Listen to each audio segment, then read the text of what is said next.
আজকে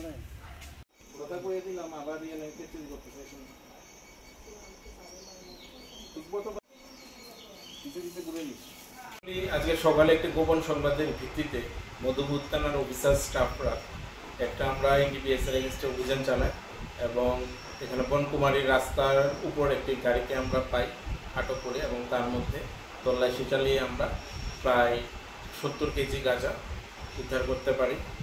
পরবর্তী সময়ে ওই গাড়ি যার আন্ডারে পাওয়া গেছিল তাকেও আমরা অ্যারেস্ট করি এবং ঘটনাস্থলে আমাদের এসএফএল টিমও আসে, তারাও টেস্ট করে এবং এতে পজিটিভ আসে। সাথে সাথে এইগুলি আমরা রিকভারি করে মধুপুর থানাতে নিয়ে আসি অ্যারেস্ট ব্যক্তিকে সহ এবং একটি স্পেসিফিক এনডিপিএস কেসও নেওয়া হয়েছে। বর্তমান তা আদালতে ফরওয়ার্ড করা হবে। তার নাম কি? তার নাম হচ্ছে গিয়ে বিষ্ণু দেববর্মা, বয়স 33, সান অফ বিরাম দেববর্মা, বাড়ি মধুপুর থানাধীন ঘরবাড়ি কানাঘাট। এই মালগুলি তারই ছিল না অন্য কারো ছিল? এটা ইনভেস্টিগেশন চলছে, তো যতটুকু জানা গেছে তাই ছিল। কী গাড়ির মধ্যে ছিল এগুলি? এটা একটা অল্টো গাড়ি।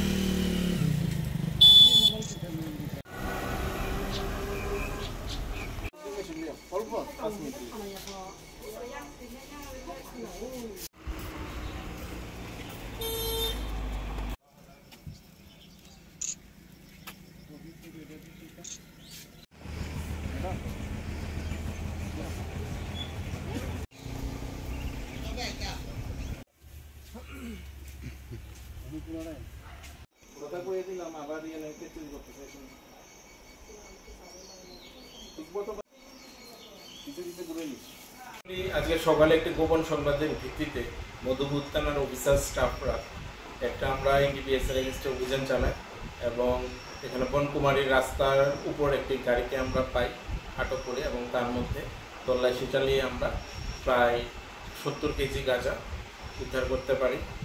পরবর্তী সময়ে ওই গাড়ি যার আন্ডারে পাওয়া গেছিল তাকেও আমরা অ্যারেস্ট করি এবং ঘটনাস্থলে আমাদের এসএফএল টিমও আসে, তারাও টেস্ট করে এবং এতে পজিটিভ আসে। সাথে সাথে এইগুলি আমরা রিকভারি করে মধুপুর থানাতে নিয়ে আসি অ্যারেস্ট ব্যক্তিকে সহ এবং একটি স্পেসিফিক এনডিপিএস কেসও নেওয়া হয়েছে। বর্তমান তা আদালতে ফরওয়ার্ড করা হবে। তার নাম কি?